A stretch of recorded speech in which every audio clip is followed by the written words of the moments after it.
Met a little fella by the name of Warbook from the Free World League. Loud and very ugly, living his best pug life. Had him dreaming of being a much warrior pilot, sitting on his grandma's lap and he's fighting composed. The boy was shy away from nothing.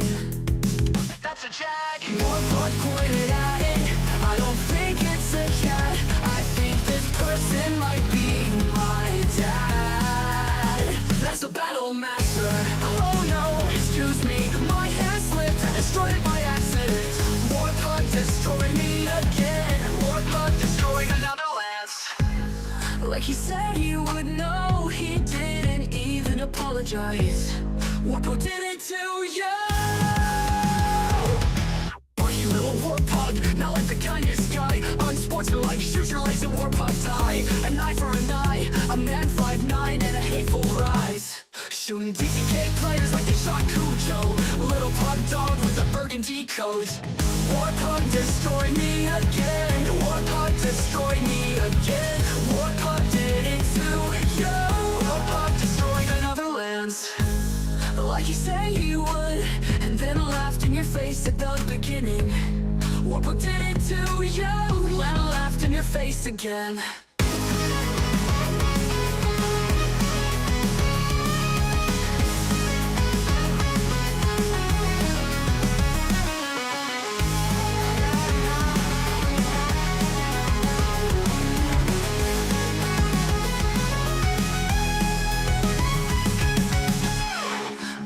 He would, and then laughed in your face at the beginning. Warbook did it to you, and laughed in your face again. Warbucks!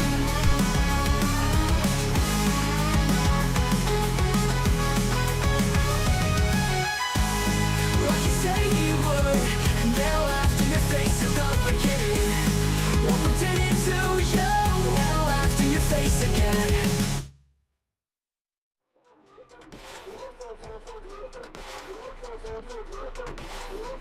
Like he said he would. No, he didn't even apologize. Warbook did it to you, and laughed in your face again.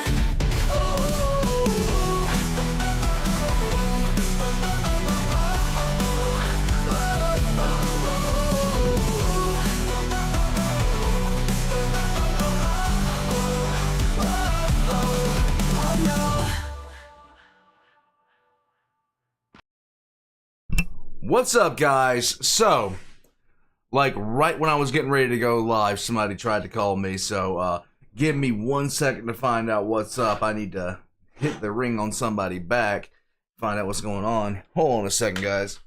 1 second. Beep.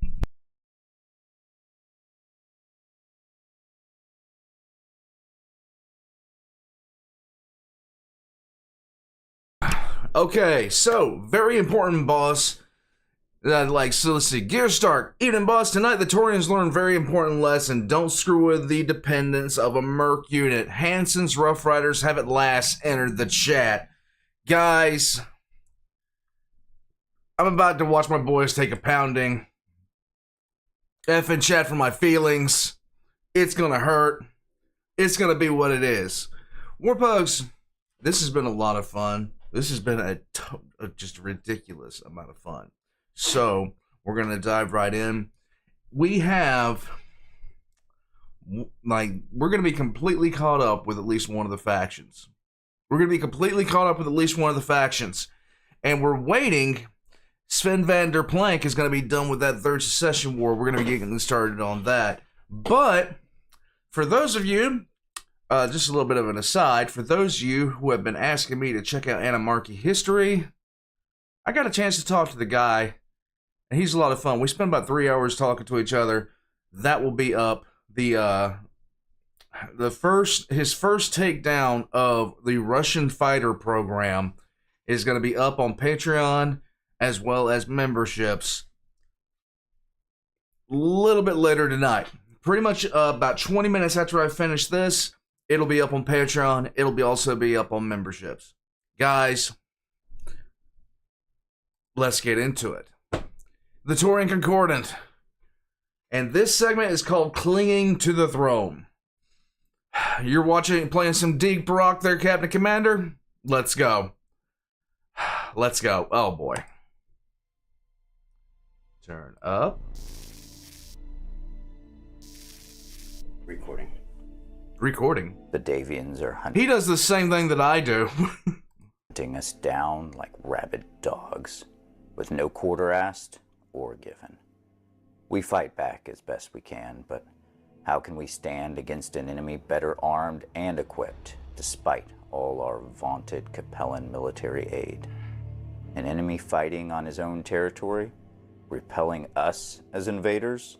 An enemy, perhaps, that, dare I say it, we never should have roused in the first place.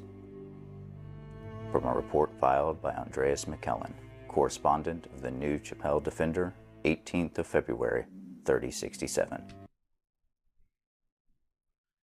They were doing so well. Lee, thank you, bud. Boss, you're a member of the Taurian military underneath Sharplin's rule. You had 3 choices. Stay in the Concordat. That's not happening. Join the Protectorate in the service of Les Calderon. That is happening. Or secede with the Franc Reaches.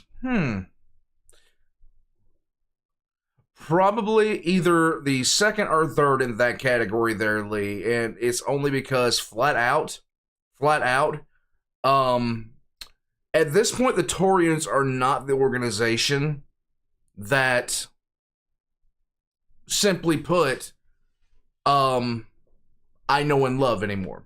They're not. They're something else. They are something else. Thank you, Lee. Thank you, Gearstark. Let's go.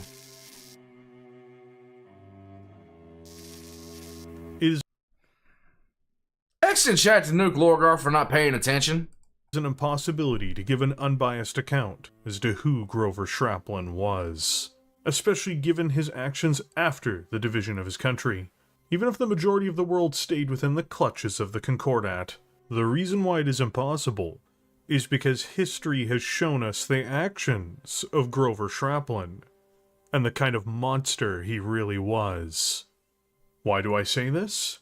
With approval levels at a shocking low, with an entire corps having rebelled against him, and with his own supporters comprised of anti-Davian fanatics, in order to remain in power, and in order to save his protectorship for his own ego and vanity, this man did the unthinkable, and flagrantly launched an undeclared invasion into the Federated Suns.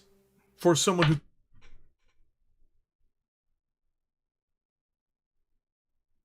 claimed that they wanted to defend the Concordat from House Davian, this is beyond irresponsible. Yes. And it is beyond moral comprehension given the condition that the Concordat was in at the time. Delusions about rallying the people around the flag could not even justify such an act. Nothing could be more criminal, nor dishonest on his part. There was a madman leading the Concordat.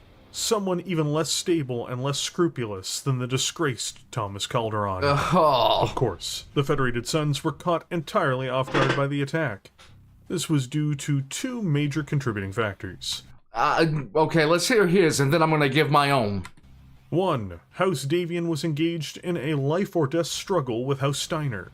And 2. The Taurian Concordat's military power was relatively backwards and paled in comparison to the size and scale of what the Federated Suns could bring to the field.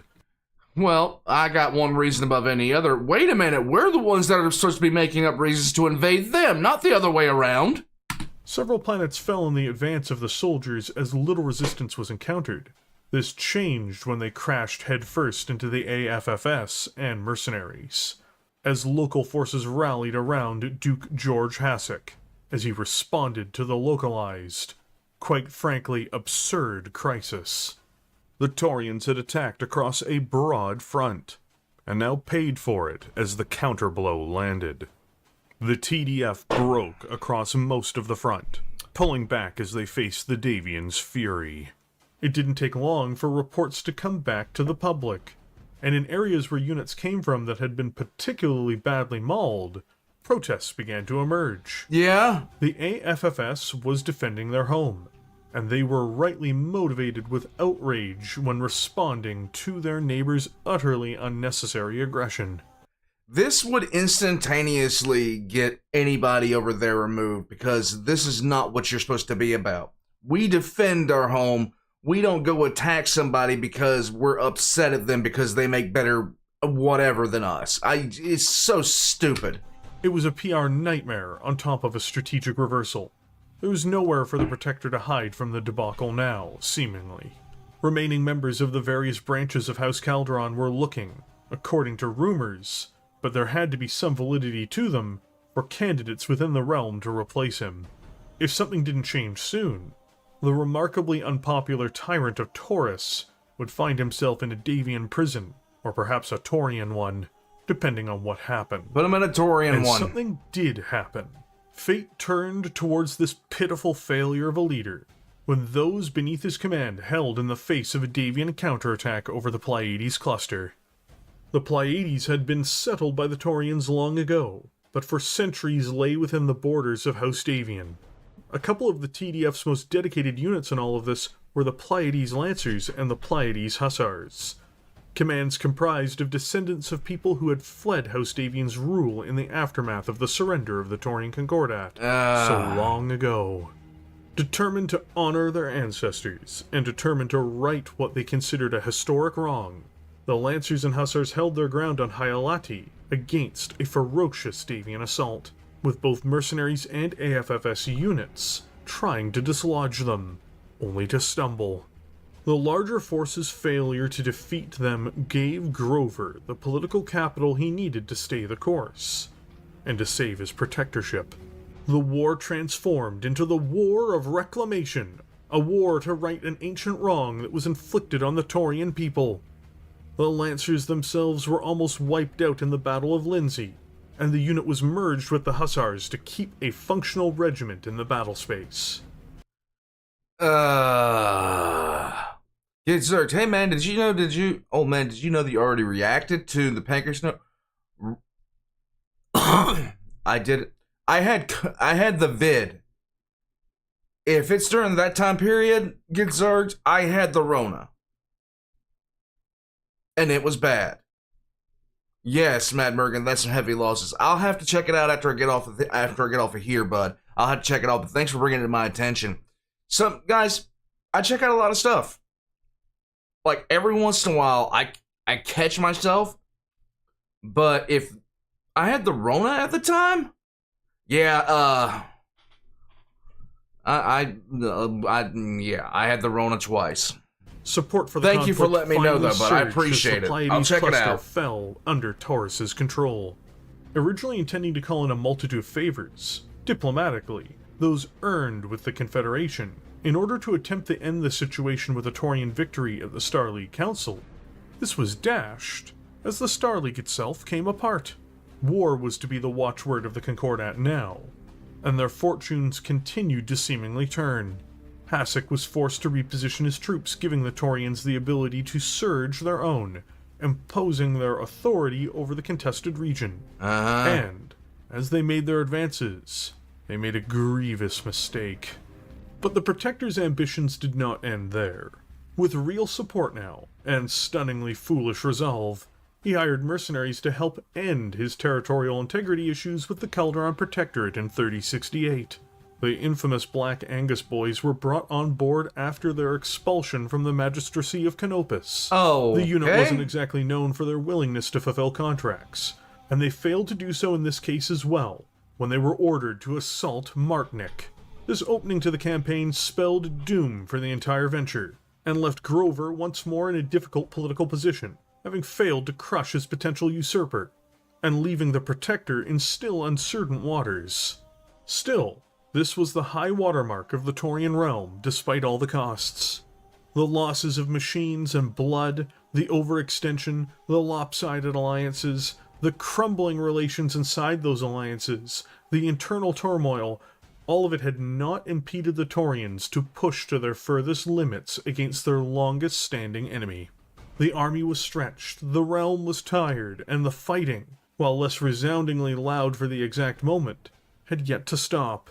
and it would grow louder within a few years. Uh-huh. The inner sphere itself was accelerating towards the abyss, as the Star League once more vanished, and as those that claimed to remain true to Jerome Blake's divine words began to move, outraged by this twist of fate.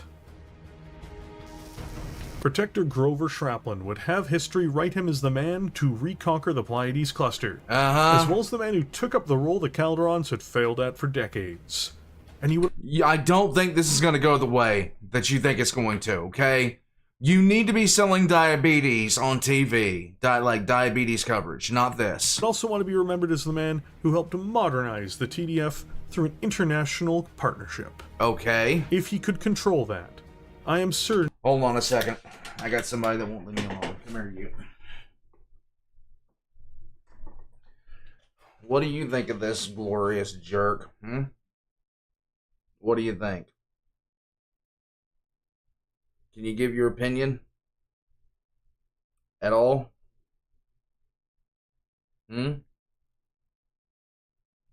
Nothing? Are we just swimming through the air right now? Look, making biscuits.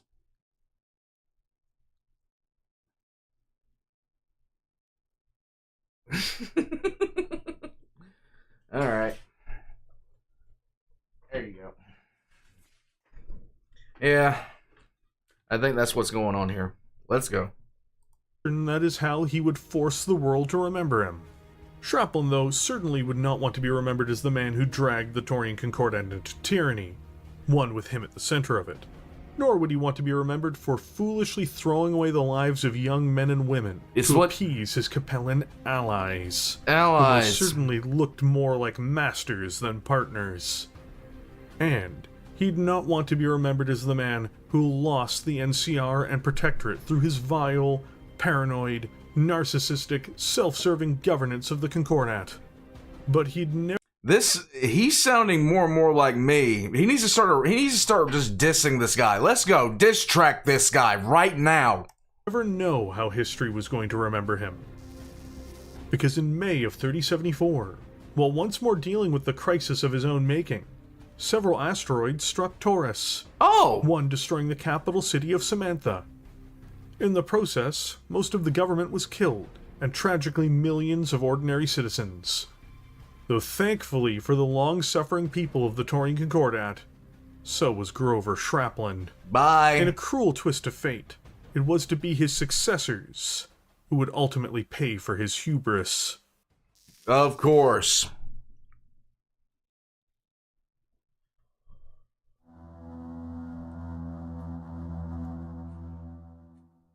Meet, 5K is fun.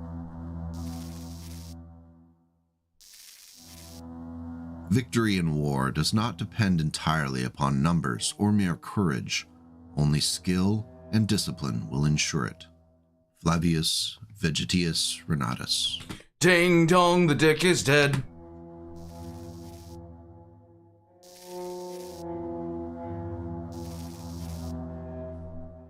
Oh, this is, The Inner Sphere went mad after the collapse of the Second Star League. Of course it Nations did. fought one another. But most of all, everyone seemed to rally around battling the Word of Blake, though some received quiet support from them.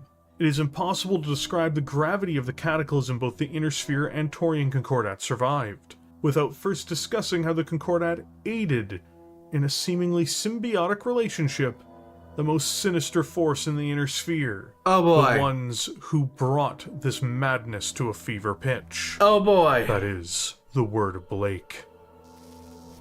Comstar had split into two primary organizations after the halting of the clan invasion, between those who were secularists and those dedicated to a religious understanding of Jerome Blake's teachings. Comstar had, on the surface, retained most of the assets of the organization in the divorce, but this was not truly accurate, as the most loyal and fanatical followers of the Word of Blake came to possess several hidden worlds, and had captured the leadership of the Free Worlds League. A competition broke out between both parties, not just in terms of intrigue and violence, but in terms of contracts over HPGs as well. Tell me again these guys aren't the Mechanicus. The Concordat rebuffed the word of Blake politely, mostly under Geoffrey Calderon, though he did allow for some small dealings with them. Shrapnel, on the other hand, loosened this policy considerably. They took over more. 1 second. You serious there? 1 second. Let me see. I'm not showing that, bud. I'm not showing that at all. More HPG stations within the Concordat under his watch, as he allowed independent planets to determine who ran their HPG grids, using his own experience as a former governor to guide his policy. Given that Comstar was now, by this point, run by Victor Steiner Davian, it became more and more prevalent that worlds would, on their own, switch providers conveniently, giving the Blakeists a deeper and deeper hold over the Concordat's communication grid. Okay. Their influence in the Taurian state was further bolstered by the Farlookers movement, who had several sects support the Word of Blake quite openly, though most especially the Inheritors, who believed the Inner Sphere's time was coming to a close, and that the Periphery would be the only flame of humanity left, and they would resettle the Inner Sphere after its destruction. Inevitably, these relationships grew, especially as the Trinity Alliance began to fray. Honestly, if you've been sitting there watching the Inner Sphere for the last like 300 plus years, you would think the entire thing is going to go downhill too. I mean, it's not exactly a far conclusion. The Capellan Confederation used Taurus, more than the other way around, and Canopus over the years had proven to be less than a friend. Shrapnel, thus, began quietly turning towards the Word of Blake for intelligence and other forms of support by the mid-3060s. Oh boy! There was no harm in having a backup plan, after all. During the heavy fighting in the Pleiades cluster even, Blakeist advisors were assisting several units, including on Bromhead. With this growing special relationship, and common ties between segments of the population and the Word of Blake, there was to be a meeting in 3074 about additional support for the Concordat. The war in the Pleiades cluster had turned for the worse, and more would be needed to staunch their bleeding as a result of clashes with mercenaries and the Federated Suns. The meeting was to be with Protector Shrapnel, Marshal Boris Tharn, and, of course, the Word of Blake. However, the Protector had become ill and was unable to attend. Thus, Boris Tharn was the one who ended up meeting with their Word of Blake allies, only to discover that there had been several asteroid strikes on Taurus. Oh no! Where the Word of Blake provided evidence that it had been a Davian plot. Oh, of course it was. At the same time, the Blakeists handed over a refurbished warship, a Quixote Refurbished class, one which would come to be named the TCS Vendetta. And this was all needed, because the Taurian Concordat had made a grave error in their campaign to control the Pleiades cluster. In order to try to retain control over the region, the Federated Suns had leveraged mercenaries to pick up the slack while their primary forces were needed elsewhere. Several notable mercenary outfits were brought on board, but most prominently, Hansen's Rough Riders were. The unit had a harsh reputation for fighting, and even managed to be a key unit in the defeat of the Wolfstragoons in the 12th Battle of Hesperus. Shadow Wizard Money While Gang. its history didn't stretch into the distant past of the Star League, it is one of the most notable and fearsome units to emerge from the 31st century. But it was on Bromhead, in 3067, that the 2nd Taurian Lancers scored a deadly blow on their mercenary opponents. Hansen's Rough Riders had left an infantry regiment on world to defend vital resources. They were very effective against the Lancers when they arrived to take their objectives. What was supposed to take hours now took several days, as they were caught in ambushes and traps left by the veteran infantry formation. The Lancers' Word of Blake advisor provided intelligence. After they managed to break through several fortified towns that specified where the enemy's headquarters had been set up. Confusion broke out as the Lancers finally managed to crash through the additional defenders, in the Okay. form of the Rough Riders Old Guard and additional infantry, as they caught up with what they believed was the Rough Riders' command staff trying to escape. Colonel Morant, the commanding officer, opened fire. No, the Rough Riders' dependents had changed into coveralls for ease of movement and comfort. There was gunfire, and I thought it was the militia attacking us. I gave the order open fire before they could scatter or counterattack. They had been ambushing and laying traps every step of the way, Oh no. killing or wounding my soldiers. I wanted to put a stop to it, but I was wrong. So wrong. Colonel William Morant of the 2nd Taurian Lancers, 16th of February, 3070.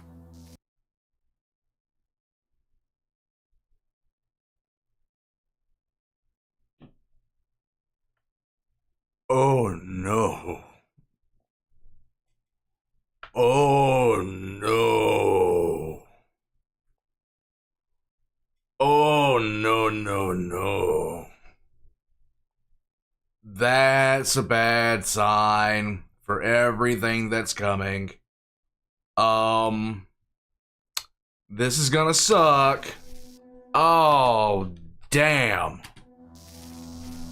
The Rough Riders, who were considered loud and rowdy, became quiet, brooding, and bitter. Colonel Wolfgang Hansen and his soldiers didn't just lose their support staff. They lost their families, their dependents. Each mech warrior, each tanker, each aerospace pilot or dropship crewman or remaining infantryman had lost someone, if not everyone close to them. Wolfgang in particular lost his wife and 3 youngest children in what became known as the Bromhead Massacre. The Taurians immediately tried to cover up the mistake, the bloodbath, downplaying the numbers of casualties and claiming it all to be Davian propaganda. Ain't gonna fucking work, guys. This ain't gonna work. Oh my god, they're gonna kill them. This was just another blunder, another overzealous mistake, just like what happened with the Fighting Urukai. But what the TDF and Taurian Concordat didn't realize was that this time the Taurian guards and the army were not going to be able to handle the fallout from this error. The Uruks were a tough unit, but they weren't Hansen's Rough Riders. And they weren't just at war with the Federated Sons anymore. No, they were at war with Hansen's Rough Riders, one of the toughest units in the Inner Sphere, and a unit now hell-bent on revenge, and one willing to do anything to avenge their now deceased comrades and families. At this point, I'm not gonna be like, at the point they do this, the Taurians did this. At this point, no,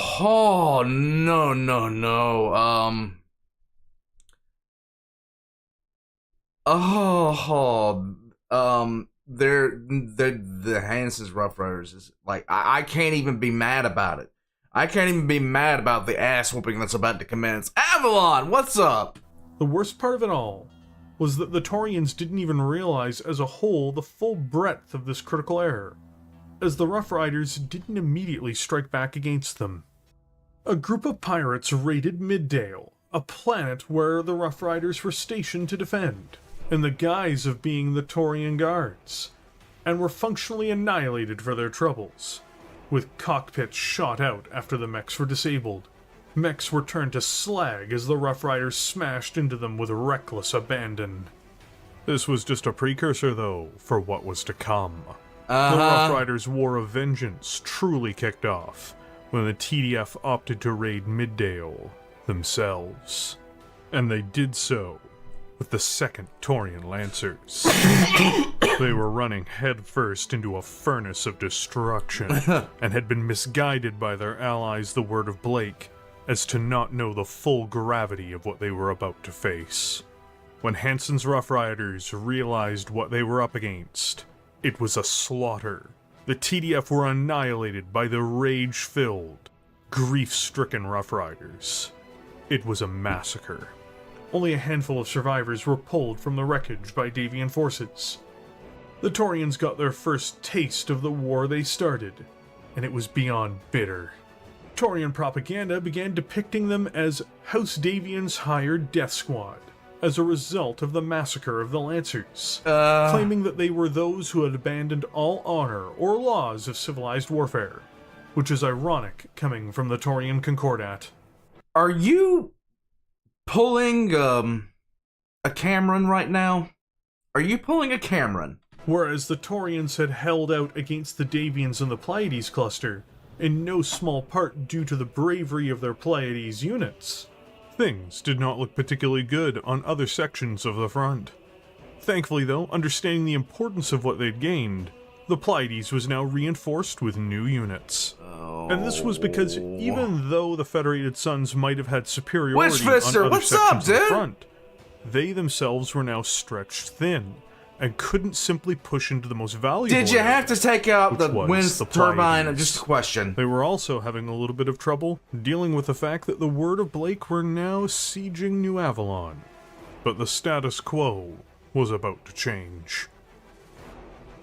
Nathaniel Hassac was put in charge of the Capellan March after the death of Duke George Hassac, and he was going to use the Rough Riders to their fullest extent. The Rough Riders were let off their leash. They struggled to pin down Taurian forces early in their campaign on Electra in 3071, in particular in the Tamoon Canyons. Wisely, Taurian insurgents and irregulars knew not to square up with the Rough Riders, and instead led them through a series of short battles where they had the advantage over the mercenaries, before fading away. Eventually, they brought the mercenaries into a maze of canyons, which had been fortified by the TDF's functional pirates. Ambushes took a toll on the Rough Riders, but instead of being demoralized, it only drove them into a frenzy, taking no quarter, and blasting through every square meter of the positions they came across. Armor and infantry swept ahead, disabling traps and mines, before the big guns rolled up and took out the Taurians.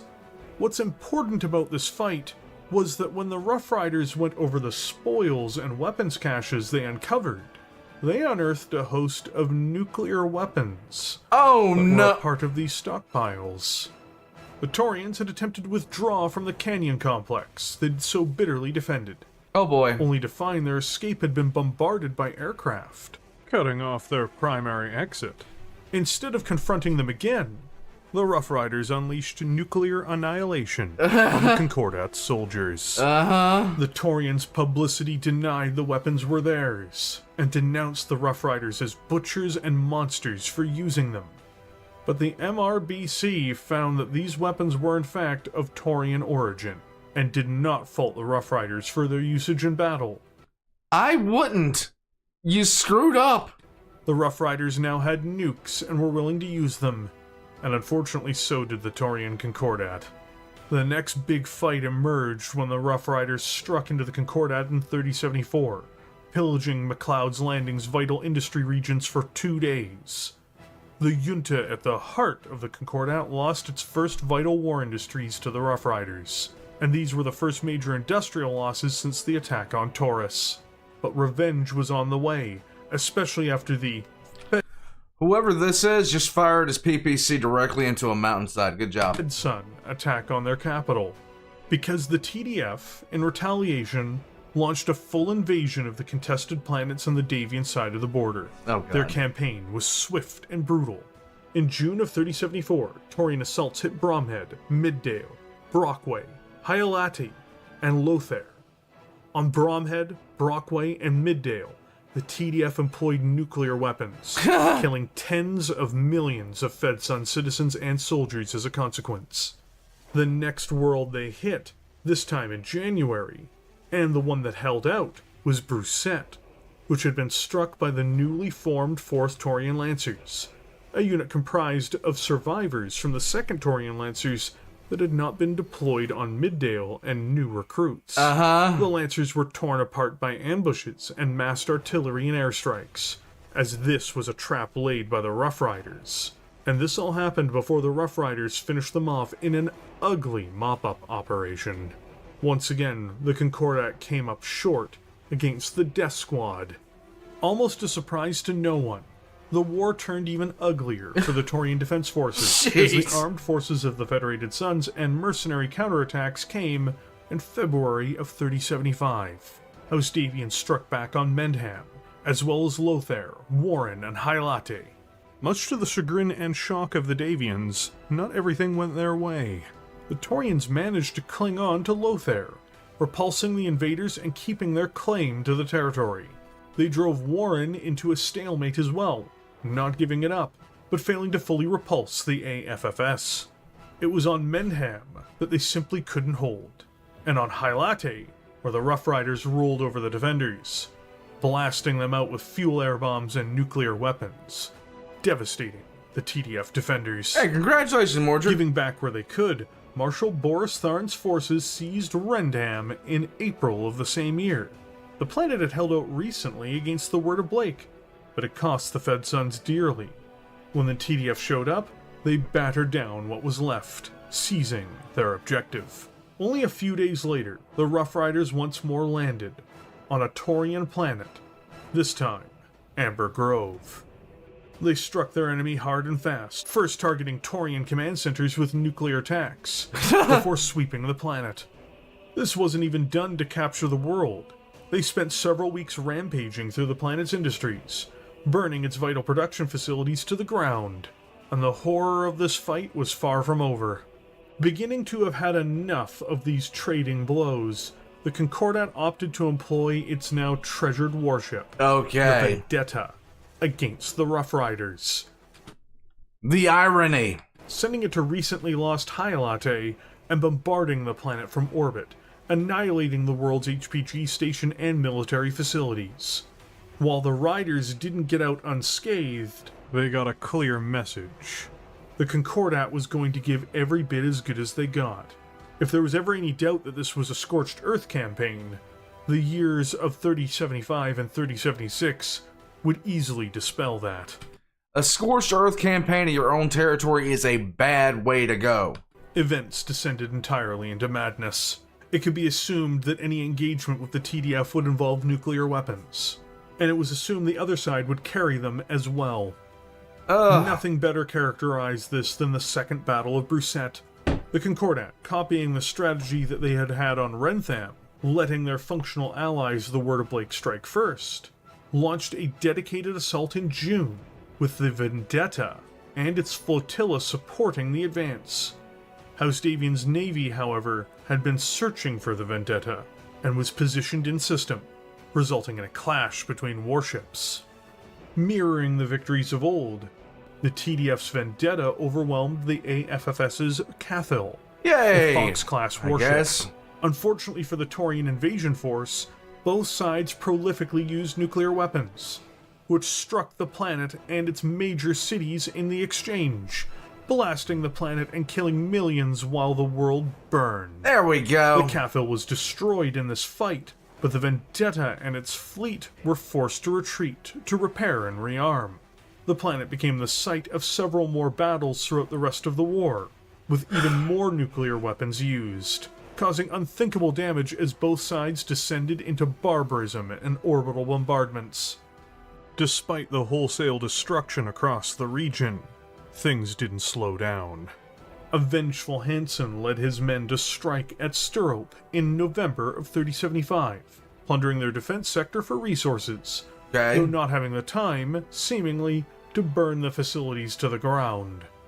By 3076, in February of that year, he and his forces hit Panpor, smashing their mech production lines. In a desperate attempt to end the Rough Riders' ransacking of the Concordat, in June, a dedicated task force led by the Vendetta was hunting the Rough Riders once more. They struck Warren first, bombing the planet's capital and spaceports out of frustration and vengeance, even with the Rough Riders having slipped away before the attack. The Vendetta, in July, delivered the next orbital annihilation to Cooterville, the Rough Riders' next withdrawal point, but once more they'd slipped away to Feargrove, leaving the planet to be hammered as they leapt from world to world. Before the end of the year, the Taurians, with a deep raid using their naval assets, even struck as far as New Syrtis, the capital of the Capellan Marches, delivering nuclear strikes across the planet, and crippling the Syrtian shipyards in one of the most daring, brazen, and impossibly violent raids of the war. While much of the planet's regions were evacuated beforehand, it despoiled the territory's crops, causing hunger, famine, Yes, Mitch, you heard right, Cooterville. and starvation. Millions suffered, and hundreds of thousands died. Clearly, the campaigns on both sides were now being motivated by vengeance and reprisals. Before the end of 3076, on Taurus, Boris Tharn had managed to repress enough of his opposition to not merely rule by decree, but to be declared officially the protector of the Taurian Concordat. Okay. This did little to change any battlefield realities that the Taurians were facing. Because, as if everyone had gone wholly mad, the war dragged on. Oh, The yay! Taurians' primary remaining ally, the Blakists, were now on a back foot as well, meaning the Concordat had to rely less and less on their allies, creating more issues for this periphery country. Thankfully, though, for the Taurians, outside of raiding and probing actions by both sides, the intensity of the combat for the moment had begun to draw down, but the fighting was far from over. The Rough Riders and much of the AFFS turned their attention to crush the Word of Blake, with the Rough Riders being reduced to a company by the end of the Battle of Terra.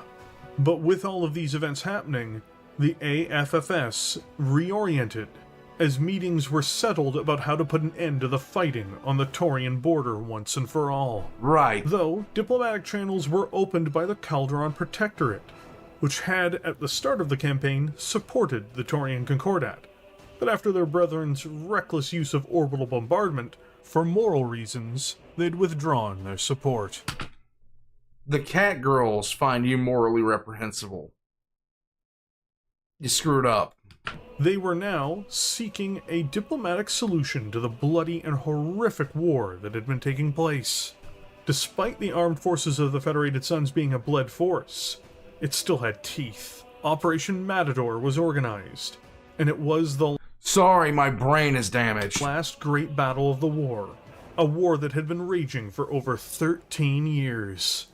Multiple RTCs worth of soldiers, veterans of the campaign against the Word of Blake and the Taurian Concordat, were organized, supplied, and set on a massive campaign. I agree with that When they statement, crashed Gallon. into the TDF, it was an immediate reversal of fortunes for the Concordat, as the AFFS pushed back their entrenched and bitter enemies on almost every front.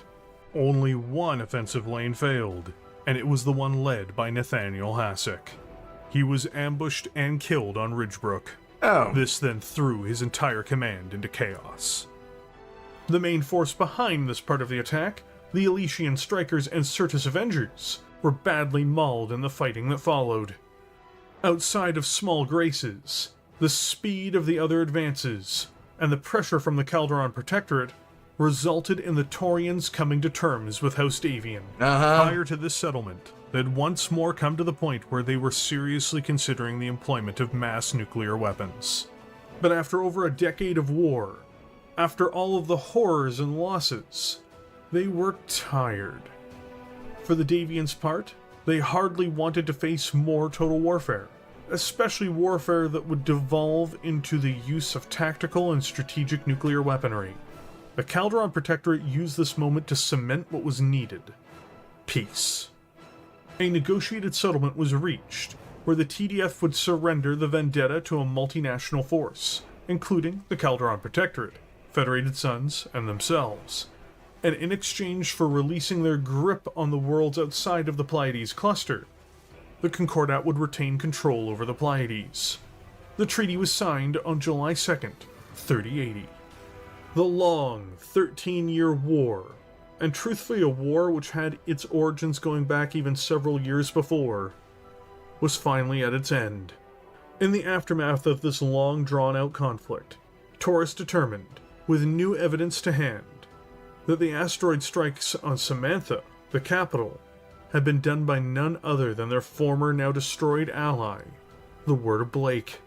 You don't say! Guys, I never saw it coming!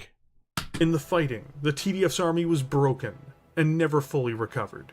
The Seti Hussars, Red Chasseurs, Concordat Jaegers, and 2 formations of the Taurian Lancers were killed to a man, while all other units were badly depleted by the war.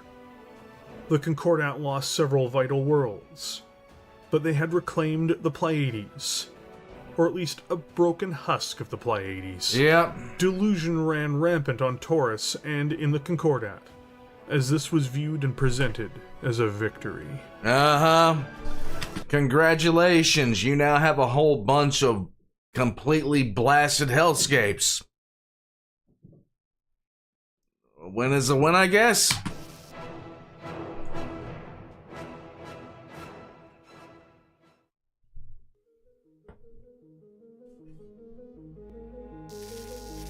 Exactly, Hannibal. Because of a few, disasters come upon the whole people, and because of the evil deeds of one, many have to taste their fruits. Basil the Great, Emperor of the Eastern Roman Empire.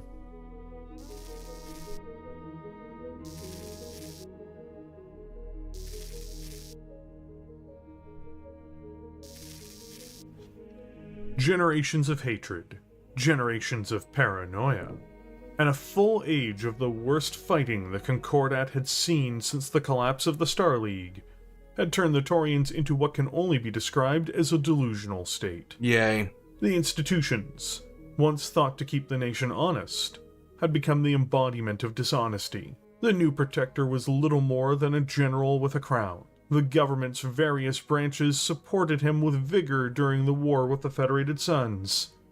The military, gutted and exhausted, offered vocal and robust support for their new Protector, as he was a man from within the ranks, and had many friends among officers. Great. But all was not well, no matter what the propaganda tried to present. The aftermath of the war had been a disaster. Even though they'd captured the Pleiades cluster, their military, industrial, economic, and other territorial losses had been, in a word, catastrophic. While the central government tightly wrapped around itself, protecting the Protector and its own interests, the regional governments and individual worlds had increasingly had enough. Singular planets on the outskirts of Taurus's empire began to break away, no longer wanting to deal with the grief and tragedy of being within the Concordat. Some did so officially, while others ceased reporting to Taurus, leaving in silence. There were even worries that another protectorate may form, much closer to Taurus, but this never manifested. The Concordat's borders simply eroded, though not completely, at least not yet. Oh boy. The Concordat was broken, on almost every level, because of the war. The economy being in shambles meant that it barely had the resources to even begin rebuilding. The industry shattered by the AFFS and Rough Riders remained quiet. Even in education, a field where the Concordat had accelerated Pretty much, Gearstark. across human space, saw a silent exodus of professors begin, leaving a hole in the system it would once more never fully recover from. The very gem, the core of what had made the Concordat viable and competitive for so long, was bleeding away. Why? Because Taurus could no longer afford to pay for the education system itself. People starved. Promised healthcare systems eroded. The things that people were promised by being Taurians could no longer be delivered. The actual government, though, had been gutted when the word of Blake destroyed Samantha. And Protector Tharn had no real bureaucratic experience with civilian government, nor did anyone he surrounded himself with. With this loss and the inability to replace vital people, the Concordat simply crashed and failed to pull up. People simply became used to their once great state never fully recovering, and never returning to what was promised to the people. With time, this state of dilapidation simply became normal. In a way it hadn't since, once more, the fall of the Star League. Things only became worse after Tharn's departure. At least Boris had charisma, and real support from citizens who believed he delivered them a great victory. His successor, Protector James Ureita, could make no such claim, his rule could be described politely as ineffective, Politely. and more bluntly and realistically as a horrible repetition of everything that had dragged the Concordat into the depths of despair. Its citizens found themselves in a state of never-ending decline now. Once more, the Capellan Confederation became an enemy, but one barely recognized by the Concordat. They seized several worlds in the Laconis region, and the TDF was in little position to do much about it because they'd been positioned to handle a Davian invasion. The Federated Suns, at this time, were not willing or able to invade the Concordat, so these placements were beyond any rational reasoning. It was even a greater mockery than the previous protectors who clung on to these ideas. Disgustingly, Ureita then used this still-spent force, instead of trying to hold back the Capellans, or trying to concentrate them to try to regain their lost worlds, to launch preemptive strikes against the Federated Suns. Huh? Even though several limp attempts were made to lash out at the Leal occupiers as well, the primary focus, bizarrely and pathetically, was House Davian, a state not even in the process of building up on their border. Redeployments of vital troops was the final straw, most notably when 1st McLeod's regiment was moved from Charleston to the Pleiades cluster in 3119. The government in Charleston was enraged, just as the governments that first stepped away under Protector Tharn. They declared independence from the Concordat, citing their reasons for doing so being the pathetic behavior of Protector Ureita, There we and go. most especially his foreign policy. This started a domino effect. Dozens of worlds fell, one by one, each declaring independence. Each one wanted to escape the nightmare state that had evolved out of their once beloved homeland. Some worlds simply held out, refusing to send taxes or troops until the government had a change. All of this, however, pointed to one reality. Ureita had to go. Yeah. Only that's not the political messaging that the head of state on Taurus heard. Oh, Instead, he heard treason. To resolve the independence movement, he opted to use the military. The TDF was to crush the delinquents. And he openly began threatening to not only just deploy the army, but to launch nuclear weapons against his own people. Oh, hell no! The first target was to be the world of Mithron. This was finally too far. Finally, the government on Taurus, after generations of decline, was given a moment of morality by one Marshal Kaf Doru, the descendant of the former Marshal Haji Doru, the man who had stopped the madness of Thomas Calderon.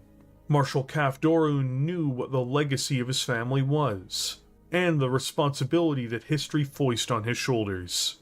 On September 4th, 3127, Kaf not only refused the deplorable and illegal orders from the Protector, but staged a coup d'etat.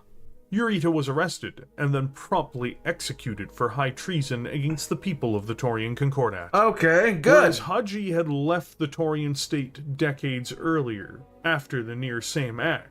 In truth, this left the Concordat open to falling back into paranoia, uncertainty, and strife, as Kaf had lived through and seen. There were no Calderons of note left to install. There were no alternatives, and self-imposed exile would simply leave the state to continue to fester and rot. Instead, Kaf declared himself protector of the realm, and began military rule of the remnants of the once prosperous Concordat. The process took years, but slowly the people of the Concordat began to trust the new regime on Taurus, as it made meaningful steps to try to salvage what was left of the country. Doru, indeed, as the years progressed, did much to restart the Concordat's economy. While it was hardly the juggernaut it had once been, at least something approaching normal was being restored. Okay. And the people responded to that. Diplomatically, to the public, relations with the Calderon Protectorate were kept icy. No, But right in on. truth, behind the scenes, the two nations were beginning to forge real ties during the years of Doru being in power. And they began the process of working hand in hand by 3145 to support the now ocean of independent worlds between the two of them. There we go. In fact, Reunification was increasingly on the lips of citizens in both realms, and their elites. The schism that had Thank you, Lee. That's a small remnant of once was. Yes, it is. sundered the Concordat, and created two states with different values and outcomes, were beginning to reconcile. It was obvious to almost everyone what had happened to the Concordat, when it deviated from the path it was supposed to have started on. Taurus's realm had gone from a state that valued people's freedoms to belligerent warmongering, and those that governed it were incapable of seeing what they had become. That was why so many worlds, so many friends, in essence, had abandoned them. But this was finally going to change. Good. The ship's course was being corrected. Serious negotiations began to take place in 3147, 81 years to the day that the Calderon Protectorate had been declared. Caf Doru and Samuel Calderon, the two protectors of the two Taurian states, delivered a historic proclamation on Taurus. Doru's 12-year-old daughter, Riva, and Calderon's 8-year-old son, Bryant, were set to marry once Bryant came of age. Upon this union in 10 years' time, the Taurian Concordat and Calderon Protectorate would merge into a single state once more. Yay! In the meantime, the pair of them entered into a pact of mutual defense and trade. This was a golden moment for the Taurian people. Families separated by decades of division reached out to one another across the void. Trade and communications openly flowed. A sense of history came with it, a sense of optimism, even in the otherwise ruinous times, ironically, of the Dark Age. Of all the nations of the Inner Sphere that now struggled, or even died under the fires that had been unleashed during the blackout, the Taurian Concordat finally found itself, and began to heal.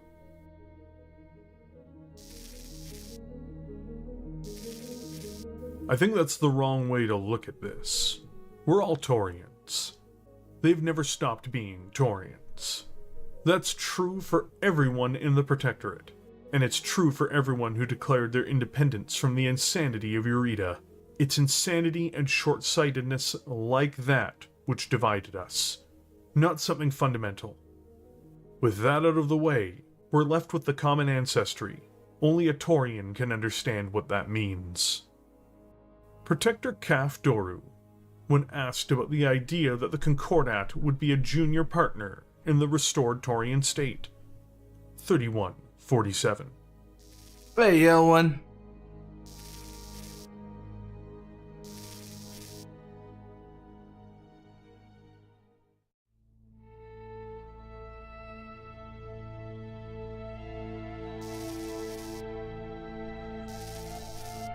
New Taurians, old Taurians, I don't give a damn, and no one else here does either.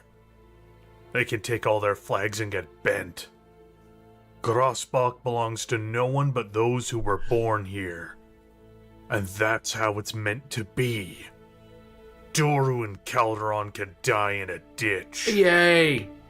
Administrator Lars Colby of Grossbach, 3147. Oh boy!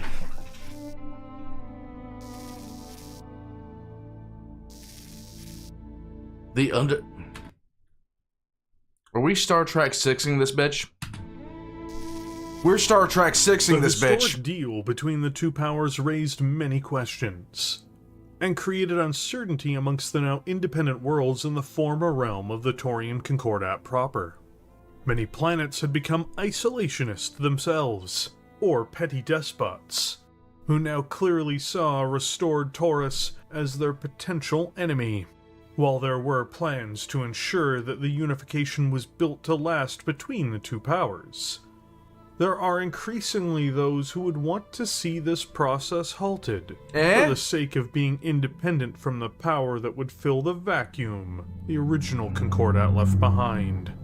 But the greatest threat to this reunification perhaps didn't come from the former territories wishing to scuttle it, but from the state of humanity as a whole.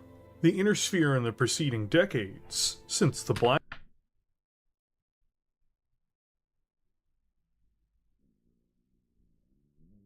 Whoa. This map is ass. Dude.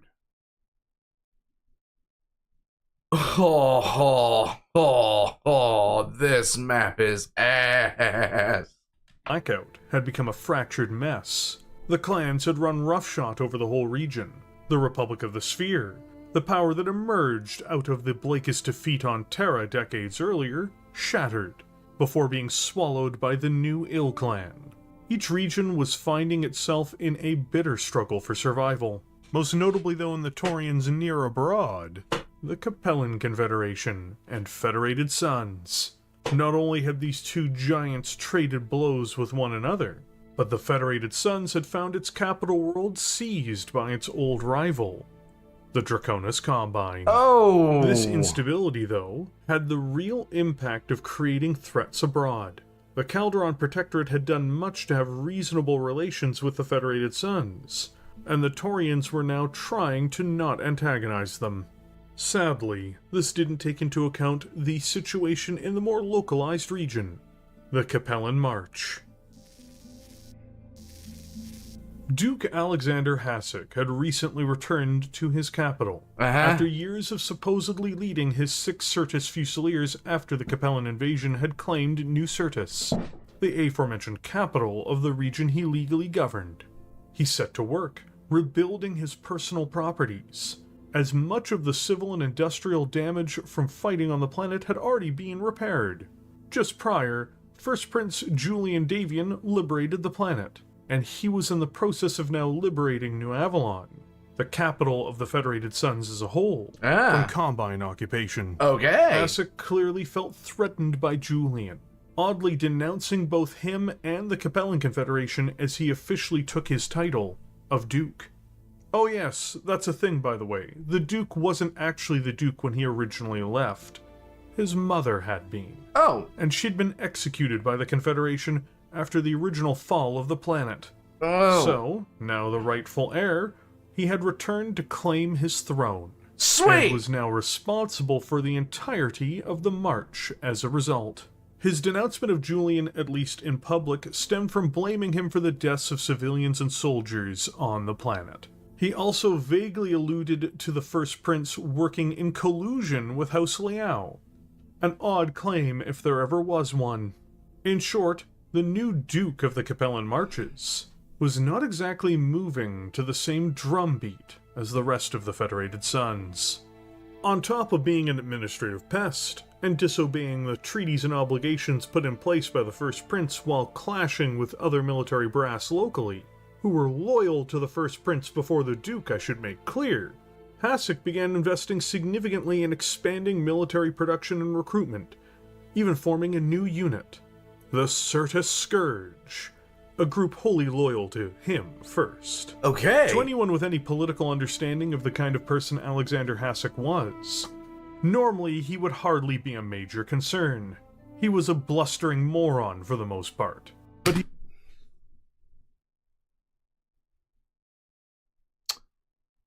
That's, he's starting to get really kind of, in there on. He truthfully would rather be seen as the center of attention than actually leading a military campaign. Of course. He would make a lot of noise, but not take a lot of actions, Sweet. in other words. Cool. His prior history in the military was lackluster regardless. But unfortunately, sometimes things just aren't left alone. On June 8th, 3151, an assassin slipped into Alexander Hassac's recently rebuilt ducal manor. The assassin was sloppy, ending up in a shootout with the guards, and in the crossfire, the Duke's longtime consort was hit and killed by a stray bullet. Clearly failing in his objective, the assassin threw a gas grenade and made his escape. This was thought to be an attack on the life of the Duke, and most, including said Duke, were certain that it was the actions of the Capellan Confederation. Okay. His routine, hostile rhetoric, and military buildup would have drawn their attention, and their only solution was clearly to eliminate him. Or, that was what it looked like, until analysis of the gas grenade showed it was of Taurian origin. The pieces all began falling together for Alex. It made sense. He'd been a strong patriot in public, talking about restored territories. And he'd even forgotten that the other powers in the region might have felt threatened by that. The Taurians held on to the Pleiades cluster with a death grip since it had been stolen from the Federated Suns. They had tried to kill him, to prevent him from restoring his ancestral rule over the region. They would understand their grievous error in trying to kill him. Oh boy. Well, it's back to war crimes, boys. Only they hadn't tried to kill him. The assassin was actually sent by the Duchy of Andurian, and had orders to kill someone important to him, rather than the Duke himself, in order to make it appear as though the Capellans had made an attempt on his life. Using the Taurian gas grenade had sent Hassac on a wild chase, not towards the intended target, but towards the Taurian Concordat. It also gave the narcissistic Hassac what he would have wanted anyway. He knew he couldn't have attacked the Confederation without severe consequences. Right. Not only from House Leal, but from House Davian. Instead, he now had the perfect opportunity to win a glorious victory over an inferior enemy in the region, increasing his prestige, regaining his territory, and bloodying his prized, new, well-equipped unit, the Sirtis Scourge. He, of course, would make them pay for killing his lover. The Scourge. God, only. Something that did bother him, but he saw this as more of an opportunity than just plain revenge. You're a If joke. anything, the revenge was actually secondary to him. Oh. On June 20th, ignoring Julian's military commander, Field Marshal Fenelon, Duke Hassac and the Sirtis Scourge, as well as the 6 Sirtis Fusiliers, boarded their dropships and prepared to embark on their campaign of revenge against the Concordat. That began on the world of Electra, where Hassac's 2 regiments smashed the local militia, despite them putting up a doomed but defiant defense. Hassac suffered no losses, inflating his ego, not taking into account that his unit had outnumbered his opponents dramatically and had higher quality equipment. Electra was liberated in the name of the Federated Suns, which he now claimed had been freed from Taurian oppression. With this territory secured, he left the 6 Fusiliers behind and in position, before he pressed forward with the Scourge, a unit he was now thoroughly proud of. The plan was now to subdue the entire Pleiades cluster in a month, an ambitious goal to say the least. The Pleiades, however, is not easily navigated, and jumping to Maya required them first to lay over in Merope, disguising their IFFs as merchants, and with Electra not being able to That's a warn war the rest crime. of the Concordat, they assaulted the recharge station before the Scourge dispatched a contingent to the planet in system. In this case, the planet was defended by more than just a militia, as they were backed up by a company of the Pleiades Hussars. The Hussars, knowing they were coming, did try to evade them, but with the Sirtis Scourge having air patrols, they could only do so for so long. Right. The company was eliminated, further bolstering his ego, not only through winning, but through being welcomed as liberators by the locals. The Duke's delight and Now, when they were welcomed as liberators, were their guns pointed at them at the time? self-congratulations couldn't have been more enthusiastic. Yay! Taurians were not well loved necessarily on these worlds, especially after the disastrous leadership of the prior 2 protectors before Doru. And of course, the war that saw them return to Taurian space some decades earlier. Locals deemed loyal enough to the cause were armed, and were requested to hold the planet until the fighting was over, as the Scourge made their jump to Maya. Yeah, the plan Scourge! was to face down and destroy the Pleiades Hussars. With them defeated, the revenge for the loss of the cluster in the last war would be fulfilled, further elevating Alexander's position. Maya, though, was by no means as ripe a target as the prior 2 worlds had been. Despite no HPG communications, Colonel Hethro Gullerson of the Pleiades Hussars knew something was wrong when Hassac's ships began dropping mechs across the planet's capital, Subaru. 2 battalions fell upon the Hussars, and this time, they were led personally by Duke Hassac. Instead of letting confusion dominate them in a desperate defense, Hethro ordered his soldiers to retreat into the Theban foothills. As the Scourge hadn't completely taken out every space asset the Taurians had, at least yet, Gullerson managed to dispatch a courier requesting reinforcements from the 1st Taurian Lancers on Ridgebrook and the 3rd Taurian Lancers on Lindsay. These messengers also, of course, were ordered to tell Protector Doru of the attack on the Taurian Concordat. They now knew the Federated Suns were in a state of war with them, violating the treaty signed decades ago in a naked land grab. Knowing he couldn't defeat a larger and well-armed force on his own, at least in the open, the Colonel also opted to wage a guerrilla campaign until reinforcements arrived, taking all of the wrong indicators he could from the Hussars' unwillingness to directly engage them. Hassac assumed victory would be inevitable. Oh, yeah! His primary underling, Colonel Jill Hallett, however, was much less confident and voiced her anxiety. But she's a traitor. The Hussars had begun fleeing before any meaningful engagement took place, meaning they were choosing to withdraw and not engage. They were not intimidated by their display of skills. It meant they were planning something. Oh. This was, of course, ignored. Of course. And once more, as on Merope, people began to wave the colors of the Federated Sun's flag upon his apparent victory and liberation of the planet.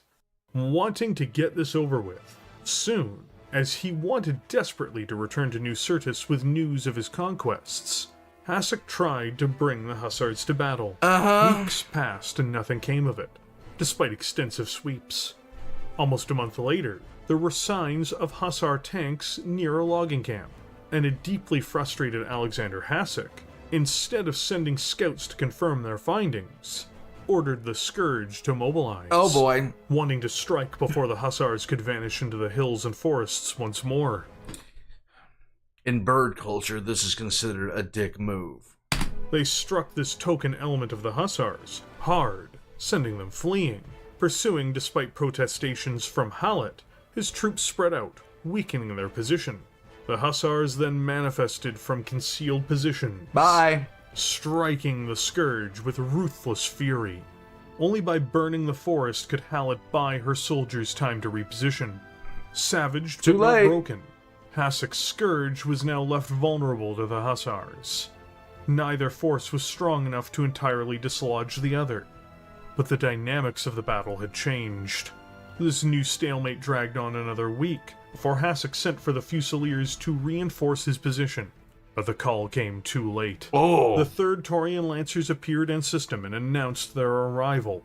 Seizing that moment to try to prevent any more bloodshed, Colonel Gullerson demanded the Scourge surrender.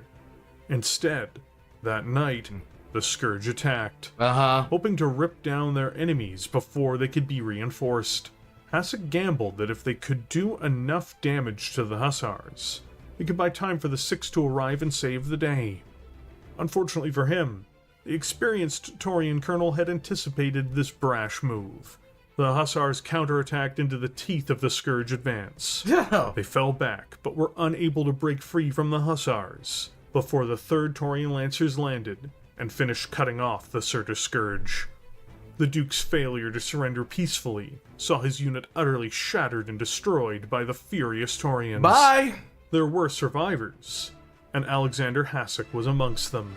He was dragged into captivity in shackles, treated as the criminal he was. The Taurian Concordat responded to this grievous insult, but something had changed over the last decades in the Concordat.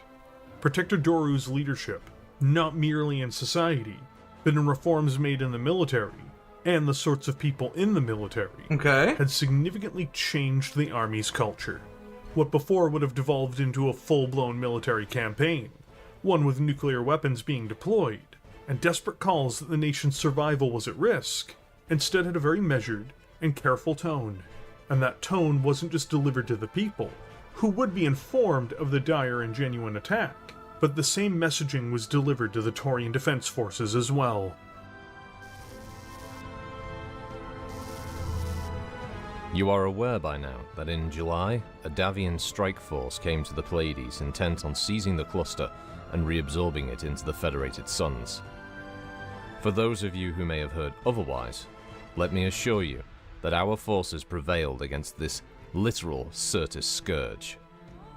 The combined might of the Pleiades Hussars and 1st Taurian Lancers crushed the invaders and captured Duke Alexander Hassac, who foolishly chose to lead this incursion personally.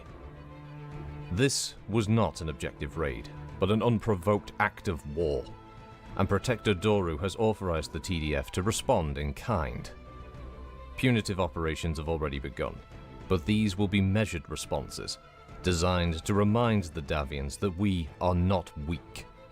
You are to conduct your operations with the utmost professionalism and limit civilian casualties. You will be held accountable. Ooh. For too many years, our nation shuddered at the idea of looming Davian aggression, a spectre that never emerged, no matter how much fear-mongering our former protectors engaged in. We will not fall prey to the demons of our ancestors. Such paranoia is unfounded and demoralizing, and you must do your part to dispel any talk of it in your units. The Davians are not invincible. Yeah! They are human beings, no better or worse than yourselves, and we have defeated them. We will slay our national bogeyman by fearing him no more. There we go. Senior Marshal Willard Pratt, October 3rd, 3151. Nice.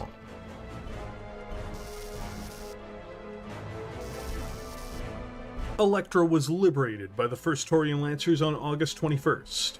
Where outnumbered, the 6 Fusiliers were unable to resist the larger Taurian regiment. They attempted to retreat into the Delph Gorge, intending to hold out, until evidence was displayed by the Lancers of Alexander Hassac's capture. After this was determined to be real, General Durant, the man in charge of the 6, parlayed for passage off-world, retreating from the Pleiades cluster. The Taurians had defended and secured their worlds, and broken the sword of the Davian attackers. Yeah! And as I said before, this time it is different from before, because in response, the Taurians simply raided worlds on the border, rather than invading and annihilating them. Further different still, the Taurians did try their hand at diplomacy. The Concordat attempted to ransom back Hassac, only to have the Davians attack in a coordinated operation, even while under a banner of truce, to rescue him. That's a war crime. Before fleeing the system. But even with that, there was no grand follow-up. Instead, the Concordat declared victory. While some fighting may still be going on, Doru didn't throw everything away as his predecessors would have. Good. Blindly attacking and bringing the war to another level could have jeopardized the state and its people. All of the rebuilding that was underway would have been lost. The reunification plans would have certainly been scuttled by such an action. Instead, Doru is now trying to hold firm with the idea that not only had they won, they'd won the final victory over House Davian. The Goliath nearby was not invincible. It was not a threat beyond any others. It was not a national obsession. The Taurian Concordat had saved its hold on the Pleiades cluster. Nice. And had done so with grit, determination, and valor. And it had showed the Davians themselves, through successful raids, and through the act of winning.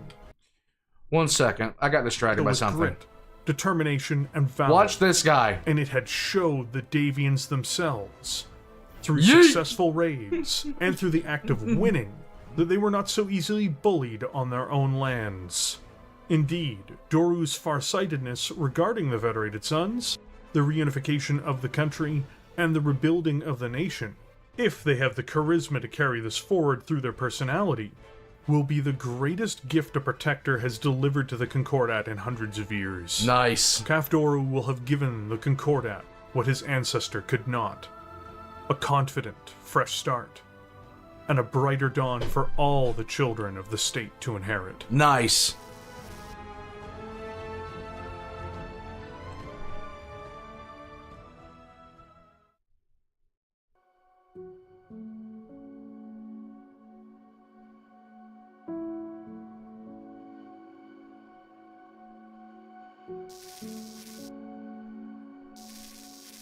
God has given to men no sharper spur to victory than contempt of death.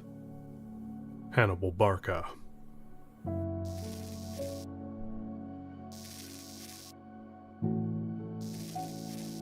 Conclusion.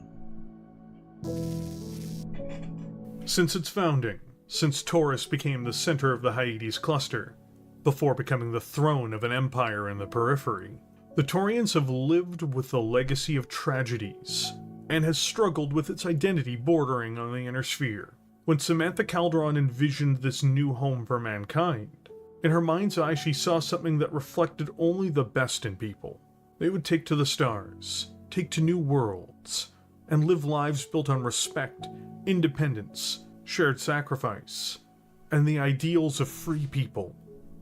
One could argue it was her very son who deviated the state from that path. It had been mentioned before, but it's worth restating. The Taurian Concordat was twisted by the nature of its leaders, but also by the trials of the nation. Had the Star League or Federated Suns never shown aggression towards it, perhaps the Taurians would have been a grand state, a place of trade, commerce, and education sitting next to the Capellan Confederation and Federated Suns, acting as an intermediary and a pacifying presence in the region. But another road was taken. The Concordat was invaded, pillaged, and broken, and its people and leaders became paranoid that just like the Terran Alliance, then later the Star League, that their enemies would come for them. A state built the ideals of freedom, despite occasional tides turning, such as under Protector Ignatius, became one of militarism, paranoia, hatred, rage, and finally, aggression. A country that was so blind it nearly doomed itself and billions of others by engaging in massed, shameful, nuclear war for no other reason than selfish pride and disdain, all while the nation itself fell apart. Such stains on their history will not soon be forgotten. But now there is a new age. Now the Concordat has a chance to rise to its former glory. Yay! To perhaps become the nation that Samantha Calderon dreamt of. Her descendants, by breaking away in the Calderon Protectorate, had a fresh start, with new eyes to see the world, forging partnerships in peace, rather than division and war. Her people, on Taurus and the rest of the Concordat, as well as the former Concordat, have seen and been through the worst kinds of horror they could have imagined, living in a state driven mad, while the world around them brought only aggression and death. Now even they can see the bright future that could await them all.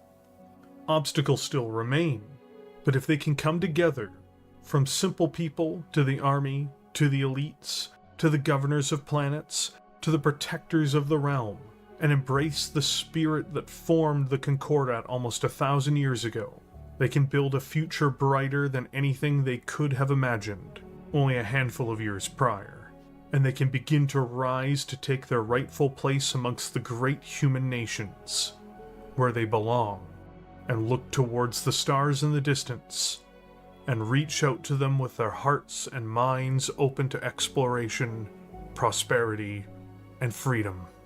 There will be those within the independent worlds who will resist. There will be those in the Capellan Confederation and Federated Suns who try to suffocate the reunion of the Taurian peoples before it can happen. But they will only succeed if the Taurian people allow them. United and determined, they can do nothing but be successful. Excellent musical choices here.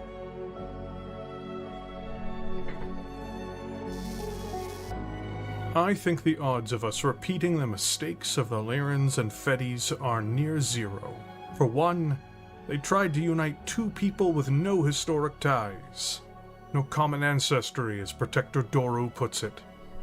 For another, we will be rejoining something that was broken, not because the Taurian people wished to be divided, but because of temporary emergency measures. And we're not rushing into this. We'll spend the next decades working out all the kinks and ensuring that the next generations won't have to deal with a new separation. Nice. Protector Samuel Calderon, 3147. Very nice.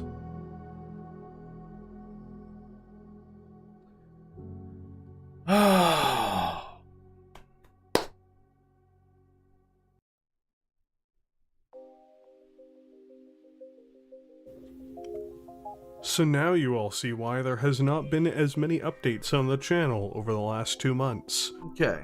I'm going to attempt to keep this closing segment short and sweet, or at least as short and sweet as I can. It's all being freestyled, I've just got a few notes here. This took approximately 2 months for me to make. Let's talk.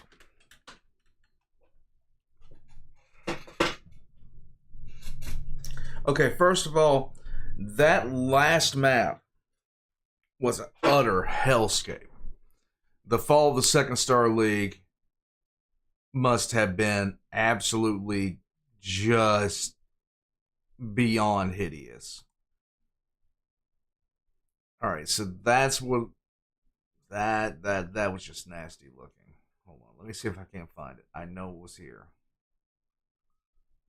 I probably will not be able to find it because normally I can't do that. That's what's sad. Okay, but that's after the broken Taurian map. That's post.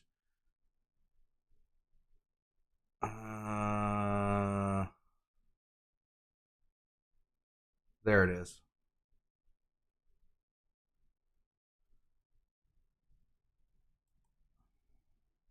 Oh no, that's not it. Alan, what's up? How about next Tuesday with Text Talks, the Tippets affair? Okay, so I'll tell you like this, okay? I'll tell you like this. I'm going to, I'm probably going to open up a poll on Sunday to try to find out, you know, where everybody wants to go, because I've seen some people talk about the Banshee. I'm going to reach out to Sven to see how he's doing on the Third Succession War. The Tippets affair, another good option. But where I'm at right now, this, I got to learn about my favorite faction. What can you do? What can you do? Okay, what can you do? The Taurians are just another, like, I'd love to see what their story looks like 200 years in the future. Do they come out of this? Do they come out of this stronger than they were before? Do they come out of this reunified, more powerful? Or are they going to collapse again? Guys, the Banshee video revitalized and changed my entire view of the mech. Guys, the whole existence of the Taurian Concordat was changed practically by its leadership and its eternal hatred of the Davians. The current area is in the 3150s. Nice good start. But the eternal hatred of the Davians did cause major problems. For the most part, though, oh my god. The authors are going to keep giving Clan Wolf everything because, yeah. Mechanical Frog has decent videos focusing on the battle armor types. Nice, Alan. Now, something else that you guys aren't seeing, that you guys can't see, I've been doing a lot of work around the house here. Which I need to put my own video out on that. But also, I need to get ready. I need to get geared up to do some other things. Oh my god. Let me get back to where I was at.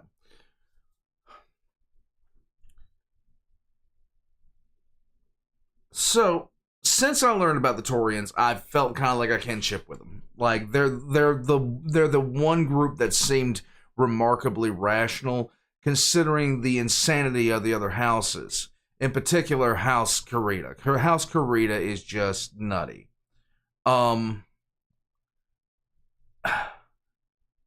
The entire standpoint, of the Taurians, just kind of really, I enjoy it. And to be honest, I'm kind of biased coming off of, you know, my basic introduction, which was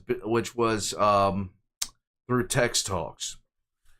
And to be honest with you, their ideals kind of match with my own. Not the paranoia thing, the killing the Tau thing, but to be honest with you, for the life of me, I cannot understand why they ever thought partnering with House Liao was a good idea. I can't even begin to imagine that. That is so ridiculous. Yeah, Duke Grover in the Rough Rider War. Remember, Grover went to heaven to try to kill God. If you don't know, check out Barrelgood's video on that.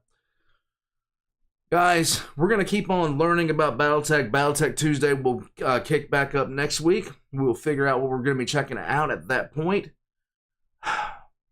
And I am hoping to be able to kickstart my own, get myself back in the position where I can start doing lore again. I want to get back in the position where I start doing lore again.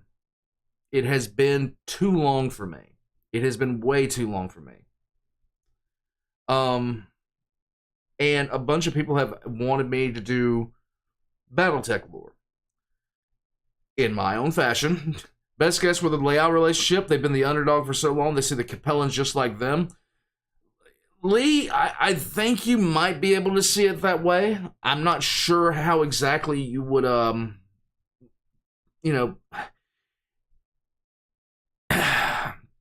My only real thought, is that they just hated the Davians so much that it didn't matter who they were allied with. And that makes a lot of sense considering who was in charge at the time.